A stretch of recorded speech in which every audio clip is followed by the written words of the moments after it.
If you finish a meal and then 30 minutes later, you're in your pantry looking for something else to eat, your willpower isn't the problem, but your meals and your habits certainly could be. And before you start blaming your hormones, your metabolism, your stress level, your appetite, I'm going to walk you through the 5 things I have my clients do to help this exact problem. And if you're new here, I'm Megan. I have a master's in health and chronic disease. I'm a certified personal trainer. And for the last 15 years, I've helped real people lose weight, build muscle, and really accomplish their health goals for a lasting effect to look and feel the way they want. Now, let's fix your problem of why are you always hungry after you eat. First, start with protein. And I know protein is having a really big moment here, but there is some substantial reasoning behind this. You need to have some sort of protein with the majority of your meals. And the reason for this is because protein is satiating. It is going to help keep you fuller longer. It's going to help you balance your blood sugar so you're not constantly looking for the next thing after you've eaten a complete meal. So what this looks like for my clients is I have them measure out 5 to 6 ounces of a cooked high quality protein. Fish, seafood, well-raised poultry, grass-fed meats, maybe a certain type of organic dairy if that works for you. And this does not mean you need to measure out protein for the rest of your life. If you want to, you can, but you do not have to, but measure it out. See how much you're getting. Look at what 5 to 6 ounces of protein looks like on your plate. And now this may vary. Some people may need a little bit more. Some people may need a little bit less. I really encourage you to dive deeper into macros if body fat loss is something you really want to work on because it's so crucial. But if you've never measured anything before, just start with getting a simple kitchen scale, measuring 5 to 6 ounces cooked protein with breakfast, lunch, and dinner. That alone could really change your hunger cues. And again, protein helps with satiety, it helps with metabolism, it helps you build muscle. It is the building blocks of your body. And your body actually uses more energy digesting and processing protein than it does for fat or carbohydrates. And if you're sitting here thinking, oh my gosh, how much protein do I need?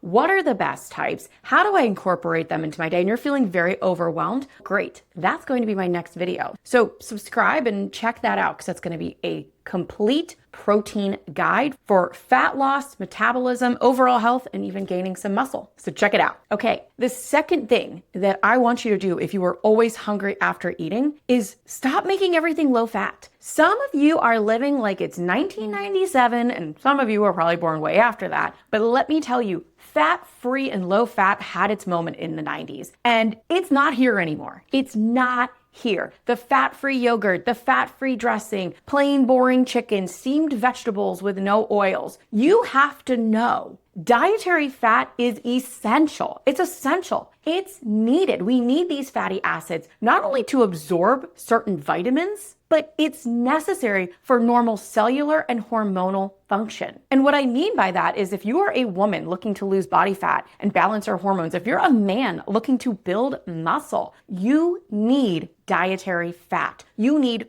good quality fat. And fat in a meal helps make it more satiating so that you don't feel hungry immediately after eating. We still have to remember, fat is energy and calorically dense. We're looking for enough, not going hog wild here. So start with a fat source at each meal. A couple spoonfuls of avocado, drizzling olive oil or grass-fed, or a good quality butter from grass-fed cows onto your veggies. That is going to help you absorb them. That's going to keep you satiated. Other really good sources of fat, good quality organic nuts and seeds, whole eggs, and even some full fat dairy if tolerated. You should be having some fat with each meal to support hormones, body fat loss, muscle gain, and to keep you feeling fuller longer. Fat also slows gastric emptying in the stomach, which means a moderate fat meal is going to keep you fuller than just chicken and vegetables with nothing else. And also that sounds really boring. Okay, past the science part. The third thing I want you to do if you are always hungry after eating is get off the carb roller coaster, okay? This is a huge one. And this one I find is so prevalent in today's world. We are grab and go, and it's wild because carbs aren't bad. Carbs are energy. Carbs are utilized in a good capacity at the right time. But naked carbs are where I have a problem. So bread by itself, fruit by itself, oatmeal by itself. These are all carbs, which spike your blood sugar, and then you're going to plummet. And guess what happens when you plummet? Yes, you're going to be hungry again 30 minutes later. And if you're constantly going up and down with your blood sugar, I guarantee you, I can tell you exactly when you are going to have that next craving, because when your blood sugar plummets, your body is going to grab any quick energy it can. And that, again, is a quick naked carb. So pair your carbs around protein, around fibers, veggies, healthy fat. Sit down and have a whole freaking meal for breakfast, lunch, dinner. You will be shocked how less likely you are to snack and pick throughout the day when you eat complete, healthy meals full of whole, nutrient-dense foods for breakfast, lunch, and dinner, okay? So pair your carbs, no naked carbs. Get off the carb roller coaster. The fourth thing that I have my clients do if they are telling me they're always hungry after eating is I say, maybe you didn't eat enough. And that is the case a lot more than you would think. I am seeing these 200-calorie lunches with 2 ounces of chicken, all the veggies in the world, great, a spritz of olive oil. And then these women and men are coming to me being like, I'm starving. I'm so hungry. I did my workout. I picked my kids up. I went in the sauna. I did all the right things, and I can't stop eating at night. And I'm like, look, I would be starving too. My toddler would be starving. That is not enough food. You are a full-grown adult. You are trying to build muscle, burn fat, get your hormones to work, keep your thyroid optimized. You're doing all these things, and you're feeding your body minuscule calories compared to your needs. So of course your body is going to give you these hunger cues later in the day because it's, hey, I can't function. I can't support all the systems of my body. So I'm going to throw out the hunger for you